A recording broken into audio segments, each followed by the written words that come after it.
Welcome back to IGN Live at E3. We're a few minutes out from Bethesda's press conference and running down what games we expect. So let's talk Quake Champions. id Software reboots have had a pretty good track record the past few years.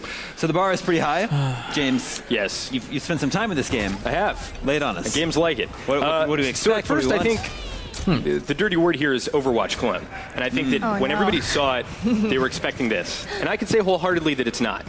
It is taking some motifs from MOBAs that's a loose, the hero shooter, but ultimately these characters with these identities and abilities that kind of correlate to those is something kind of plucked from the Dota fabric, and it's applying it to a shooter, but in a way that is 99% shooter and 1% kind of skill. And so you have these heroes like Anarchy and like Nyx who have these active abilities. They have a single active ability. So unlike Overwatch, which has 3 and ultimates and all this stuff, they just have 1 active ability. But then the thing that is really defining them is their movement speed, their stats, hitboxes, things that don't sound like a big deal to the average shooter dude. But if you're a Quake player and a Quake 3 Arena player and a Quake Live player, you know that stuff is make or break. So it's interesting to see if they can. My phone just dropped. If they can capture both the hardcore shooter audience, like the Quake audience with this, and kind of the hero audience, because I don't know, it's a very interesting dichotomy that they're trying to. So what's your impressions so far? You've spent some time with the game. I have. I quite like it. I think that they really need to. What they really need to do with this conference is give people a reason to play. I think that they need to say, hey, open beta is happening right now. Open beta is live. You can go on. You don't need to register for a key. You can just get straight into the game and play it. Maybe they do some kind of cool promotion where if you own, like, if you play Quake Champions, you get a Quake character in Doom as a skin for multiplayer. They really need to think outside the box, because what the most dangerous thing about this game right now in its current state is it's in this very granular state of development and beta, and these types of games can die on the vine if they don't have a clear launch and they don't have a clear point where the player base starts ticking up. I think it's easy enough to get a closed beta key that at this point they really need to figure out how do we get people into this game, because it is ultimately free to play, but you can also purchase it, which is weird. But I think that's it. Like, I think that this conference really needs to clarify exactly what a Quake Champions is, because I think at this point hardcore Quake fans aren't quite sure, and even casual shooter fans aren't quite sure. I think that there needs to be real clarification over what it actually is, because I'm still kind of unsure. So yeah, same here. I know that it has the Quake name, and it's a shooter, and that's it. Yeah. Like, I know they've had a lot of stuff going on. There's been a lot of player tests. They've been adding new characters. They've been adding new modes. But they need to make that clear to the wider audience. And, like, in the age of Overwatch, like, why should we care about this? Sure. Aside from it having the Quake name. Right. And I think that's a big challenge for arena shooters right now, generally. Like, if Overwatch reigns supreme, how do you draw that player base? You saw the same problems with Dota and League of Legends and any other MOBA that kind of tried to step into the ring. It's just like, well, why would I want to stop playing this game when I've invested so much time? But exactly, and when you sort of hear, oh, it's a free-to-play Overwatch clone, I mean, that's the most damning, like, comparison of them all, right? Like, and it isn't. I think what they should actually do, so a lot like Dota, if you're familiar with blocking minions to kind of all have a big, that was initially a bug, but eventually became a feature of the game. So there's this thing in the Quake coding called strafe jumping, or bunny hop. And basically, you jump, you turn the mouse just a little bit, you keep jumping, and you start weaving, and before you know it, you're going like 1,000,000 miles an hour. And this is something that is totally still in the game, and they even rely on for certain characters' kits. So I think that they should make a mode that's like, almost like a surfing mode, where you have to like dodge all these really interesting projectiles being thrown at you to highlight the fact that this is not Overwatch, this is still Quake, and that there's all this really cool gameplay to be had, this really hardcore shooter gameplay. And also I think they really need to figure out what they're doing with ranked mode, seasons, competitive play, esports. That's so important. Yeah. I mean, honestly, just watching it, it does not look like Overwatch. I don't think people would be confused with that. You don't have that like little ability tree like singing around, like the cooldown, that's not there. So I think just like relying heavily maybe more on that shooter aspect will maybe, I think, help them attract more of an audience. Like maybe the COD players or the Battlefield players. We do have an off year for Battlefield since Battlefront is coming out. So maybe you can kind of say like, hey, this is nothing like Battlefield, of course, but to get that shooter itch, it's like that fast, like, oh, you died, now you're back. Sure. That kind of like instant replay sort of thing going on is, I think, kind of appealing too. It's so fast. Yeah, it's so fast. Yeah, if you're just watching any of that, it's just like, keep going. Da, Quake întotdeauna a fost when we ask rapid. the IGN audience what they hope from the Bethesda conference, they invariably say they want the next Elder Scrolls. We know Bethesda is working on the next Elder Scrolls, the follow-up to Skyrim, although it's still a ways off. Don't get your hopes up for that to see that tonight. However, it has been promised that Skyrim would be coming to the Nintendo Switch. They've been quiet on that front. Do we think that's going to make an appearance tonight? I think it has to. I mean, it has to. Otherwise, people are going to lose interest. Like, it's been around since that very first Switch announcement. October. Yeah, and I just think this is the time for that announcement to be made. Otherwise, it's just going to get a little bit too long in the tooth, right? Yeah, honestly, and there's like such a craving for games on Switch right now too. So like, absolutely announce it now. Tell us when we're going to get it. And hopefully it's like Fallout 4. It's very soon. Like, that would be really nice. But I guess we'll just have to see. Yeah, I was going to make an off-color joke about how this would be the second launched Switch game. Of course, not accurate. Sorry, NBC. But yeah, I think there is a large space to be occupied, especially with a game like Skyrim, even though it does kind of overlap with Breath of the Wild a little bit. Yeah, I actually wanted to ask you about that. Breath of the Wild is incredible, one of the best games ever made. Does the Switch need Skyrim if it already has Breath of the Wild? Well, I mean, I think it will fill a gap.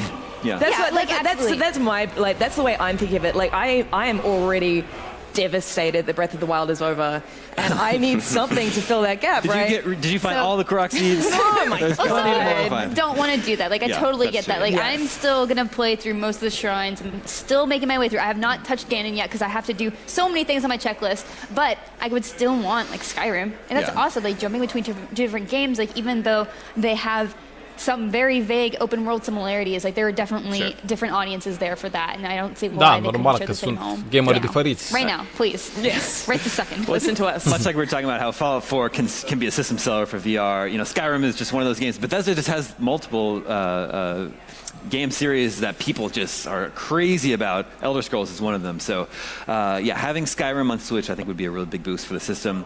We've also wondered if, when it finally does come to Switch, would there be any sort of extra bonuses? Are they going to add any Nintendo magic to it? Yeah, so definitely. I think we've seen in the games, the Steam Workshop, that Mario is already a character. So they just download that file, they put it on the Switch version, and we're good to go. Well, if we're talking about the Steam Workshop, everyone's a character. So. Yeah, that's true. Yeah, I don't know that they necessarily need that. It's been a while since I played Skyrim, and I would be totally fine reliving it, especially on a mobile platform. Playing it on the Bay Area rapid transit train, surrounded by sweaty men, would be great. I could just zone out a lot like I did. Sweaty men. Yes. But no, you're right. I mean, I think the key really is not extra features; it's portability. I mean, that's what people want. It's an entirely different experience, even though it's still Skyrim. You're walking around with it. Like, that is such a unique, fun thing to just think about. It's like, oh, well, now I can just go lay in bed when I'm supposed to be going to sleep, and I'm going to play it anyway. And, like, that is unique all in itself and just wonderful. Right. I also think this could be a really cool opportunity for Nintendo to showcase how up with the times they are, and that they're not a bunch of old farts, and they can do something 2011 like modding support for the Switch. Well, sure. I mean, I know that's a crazy ask, but why should it be? Right? This is one of 3 competitive gaming platforms, excluding PC, which is Skyrim's home. And I think that they need to, like, show that, hey, look, we're here. We're living in the modern day. And that would be a great way to show that. All right, we are less than 10 minutes out from the Bethesda press conference. Don't go anywhere. Our pre-show continues right after this. Switch-ul, IGN is the world's sincer number să one fiu, media brand for video games and entertainment. succesul datorat care îl are momentan e datorită Zeldei, da?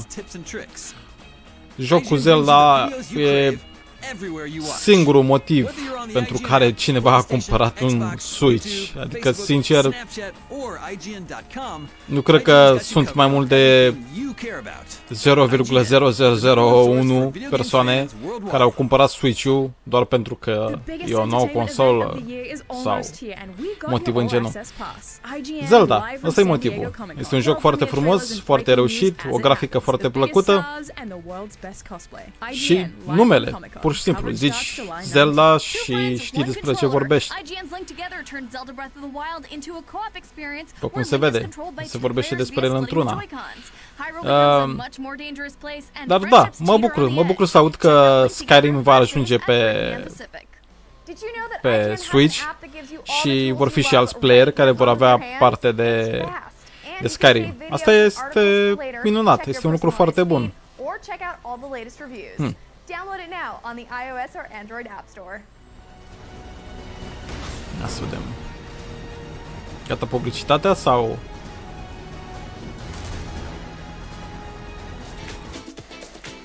Da. Gata și publicitatea. Welcome back. We're around 5 minutes away from the Bethesda press conference, and we'll go there as soon as it starts. Now, there's been a lot of speculation about what exactly Starfield is. A trademark was filed. Starfield. What is it? Well, we see it. People say it's a new sci-fi RPG for Bethesda. It's just rumors. I mean, in an ideal world, yes, please. That would be amazing. I want to see a new Bethesda Game Studios game outside. Cu o navă femeie pentru tine. Outside of the Fallout wheelhouse, I want to see something different. Obviously, this is speculation based on a trademark. There's not really, too much I can add.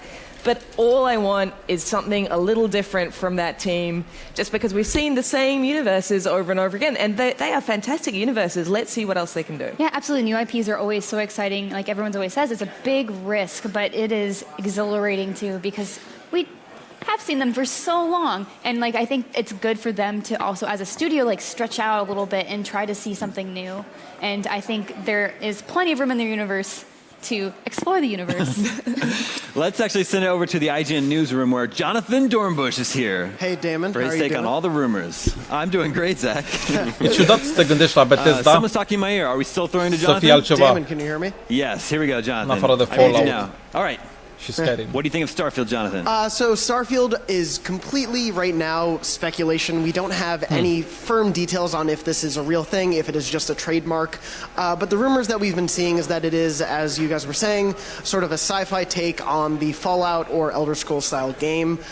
There's a whole lot of speculation about where in that universe it might take place. It could take place somewhere, people think, in between the Fallout and Elder Scrolls universes, because there's been some teases about where those games fall in relation to each other.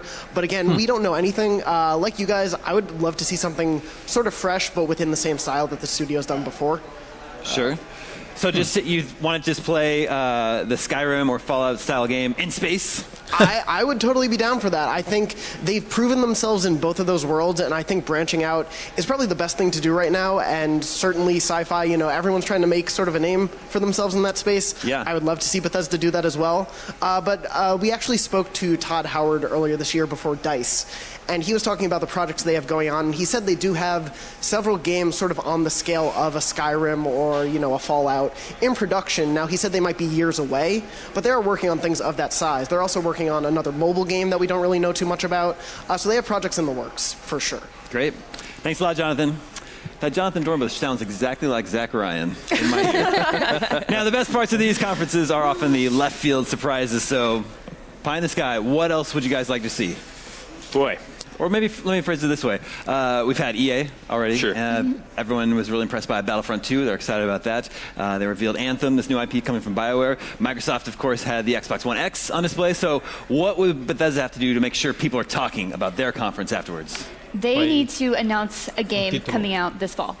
Sure. They just need to do that again. Honestly, that made me so excited to talk about Fallout 4 and just generally talk about Bethesda and be like, wow, they are setting hopefully a trend that will continue, because there's nothing more exciting to me, at least, than saying a cool new game and that we get in just a few months. Yeah, I have to imagine that has to be a thing, because we've seen that cadence for so long, and they can't come to E3 without something new. Blood for the blood god. Yes. He demands so we've seen Anthem.